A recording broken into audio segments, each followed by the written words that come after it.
Kita lihat di mana tuh subsidi di sini cuma 284,6 kan subsidinya. Tadi kan 502,4. Nah, sisanya itu ditaruh di others, belanja lain-lain. Nah, belanja lain-lain kalau Anda lihat di sini naiknya 2.600%.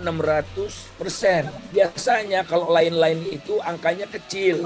Masa lain-lain lebih besar dari subsidi non-energi, lebih besar dari hibah, lebih besar dari bantuan sosial. Karena ini udah nggak benar. Merusak arsitektur APBN-nya. Sehingga kita udah susah menganalisis data-data di APBN ini karena yang besar diumpetin di others ini, di lain-lain.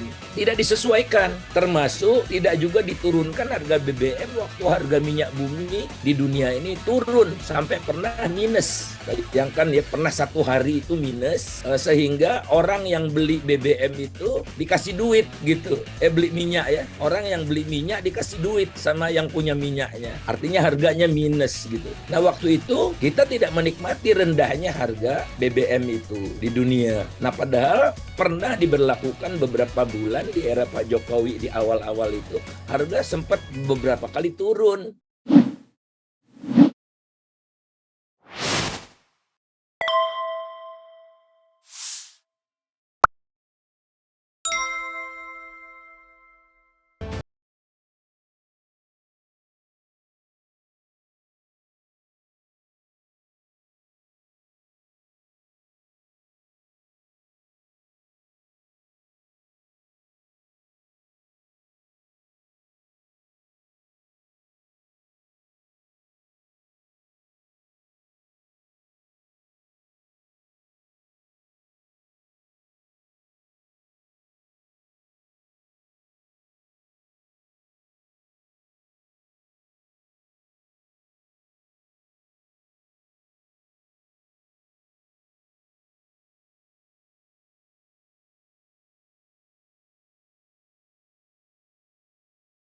Saya ingin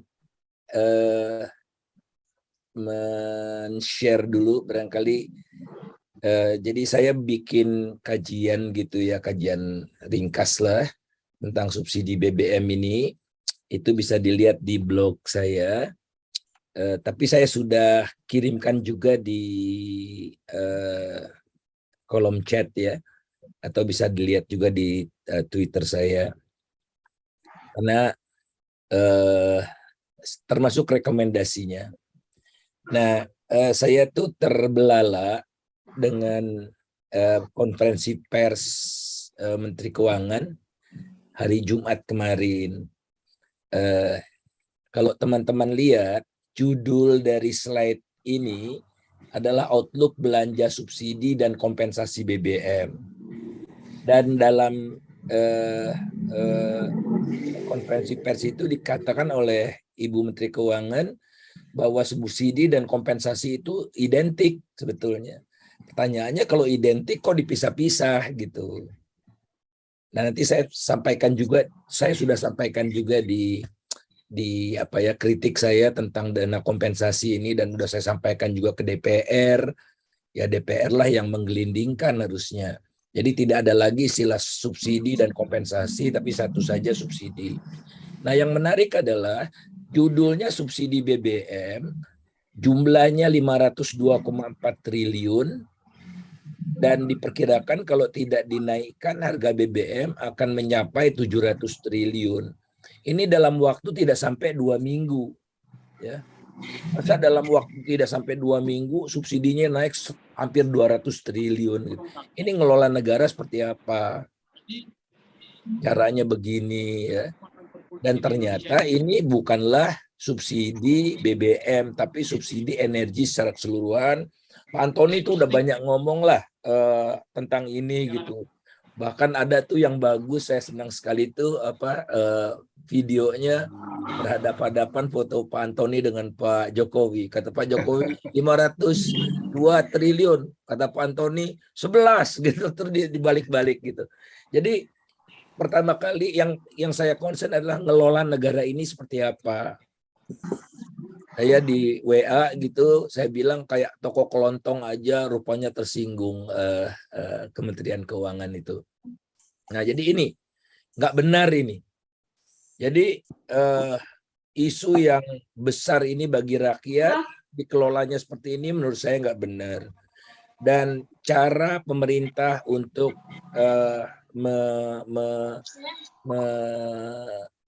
cari justifikasi gitu ya yang sudah kelihatannya gelap mata ya. Karena pokoknya dicarilah, wah Pertamax orang kaya loh. Kalau Pertamax jelas-jelas buat orang kaya, kok subsidi gitu. Ya, jadi parah ini kalau menurut saya cara-cara yang dilakukan dalam mengelola negara ini. Nah, oleh karena itu saya akan coba tunjukkan kepada teman-teman yang namanya strukturnya ini, ya. Ini subsidi energi secara keseluruhan. Ya, teman-teman bisa lihat angka-angkanya di sini, ya. Jadi subsidi BBM saja sebetulnya tahun 2022 ini cuma 14,6 triliun, ya. 14,6 triliun. Yang besar adalah subsidi LPG 134,8 triliun. Lantas subsidi listrik, ya subsidi listrik itu kita lihat 59,6. Tapi ini belum kompensasi. Karena hitung-hitungannya dibikin susah gitu ya, di APBN tidak tertera nomenklatur kompensasi ini. Itu ditaruh di ini. Nanti saya boleh pindah-pindah ya. Nah, ini kita lihat di mana itu subsidi di sini cuma 287 284,6 kan subsidinya. Nah, tadi kan 502,4. Nah, sisanya itu ditaruh di others. Belanja lain-lain. Nah, belanja lain-lain kalau Anda lihat di sini naiknya 2.600%. Biasanya kalau lain-lain itu angkanya kecil. Ya, masa lain-lain lebih besar dari subsidi non energi, lebih besar dari hibah, lebih besar dari bantuan sosial. Karena ini udah nggak benar, ngerusak arsitektur APBN-nya, sehingga kita udah susah menganalisis data-data di APBN ini karena yang besar diumpetin di others ini, di lain-lain gitu. Kalau teman-teman kan pada umumnya bukan peneliti ya. Kalau peneliti saya cari, oh ketemu di lain-lain dalam bentuk cadangan dana, dan ada istilahnya lagi sasker suspense gitu. Pokoknya jadi ribet deh gitu. Saya katakan kepada anggota DPR, ini tidak transparan, tidak ada transparansi fiskal gitu. Nah, oke. Nah, keluarlah yang namanya kompensasi ini. Kompensasi BBM dan listrik jumlahnya 293,5. Apa sih beda? Sama-sama subsidi ya, tapi apa beda subsidi dengan kompensasi? Subsidi itu menurut peraturan perundang-undangan ya, Perpres itu hanya diberikan kepada minyak tanah dan solar. Solarnya disubsidi cuma Rp500, makanya kecil. Ya. Karena yang diperhitungkan dalam subsidi solar ini Rp500 saja. Nah, tadinya ada premium, sekarang premium sudah tidak ada. Premium itu penugasan istilahnya. Kalau yang dua tadi itu BBM tertentu. Ada lagi premium penugasan. Nah, karena ditugaskan, dikasihlah ongkos distribusinya. Subsidinya sebesar Rp350 kalau saya tidak salah per liter. Nah, selebihnya adalah umum. Nah, sekarang penugasan itu pertalite. Ya, tidak ada premium tapi pertalite. Tapi harganya tidak disubsidi.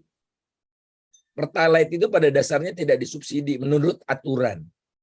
Apatah lagi Pertamax dan sebagainya itu disebut BBM umum yang diserahkan kepada mekanisme pasar. Namun ya. Kemudian harga BBM yang diatur pemerintah, yang bukan yang umum itu, ditinjau setiap 3 bulan, lantas diubah jadi setiap bulan. Listrik juga setiap bulan. Kemudian diganti setiap 3 bulan, atau sebaliknya. Nah, jadi sudah ada mekanisme sebetulnya untuk harga BBM ini. Nah, namun Presiden Jokowi mengamanatkan atau menyuruh atau memberikan otoritas ke Menteri ESDM untuk menentukan harga di luar formula. Karena ada formulanya. Jadi formulanya saya tunjukkan di sini.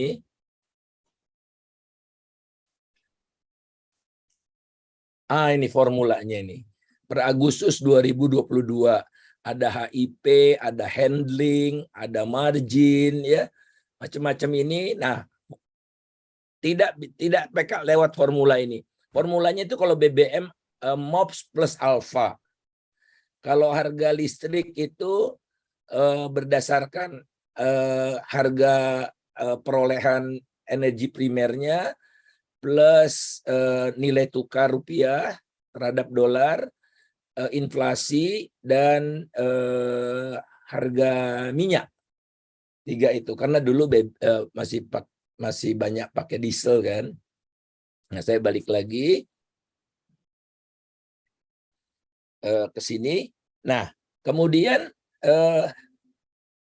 tidak diberlakukan itu. Aturannya tidak diberlakukan. Jadi karena Pak Jokowi takut inflasinya gonjang-ganjing gitu. Ya. Padahal solusi inflasi gonjang-ganjing itu ada yang lain lagi, bukan diserahkan kepada BBM ini saja. Nah, tidak disesuaikan. Termasuk tidak juga diturunkan harga BBM waktu harga minyak bumi di dunia ini turun sampai pernah minus. Bayangkan ya, pernah 1 hari itu minus, sehingga orang yang beli BBM itu dikasih duit gitu. Beli minyak ya. Orang yang beli minyak dikasih duit sama yang punya minyaknya. Artinya harganya minus gitu. Nah, waktu itu kita tidak menikmati rendahnya harga BBM itu di dunia. Nah, padahal pernah diberlakukan beberapa bulan di era Pak Jokowi di awal-awal itu, harga sempat beberapa kali turun.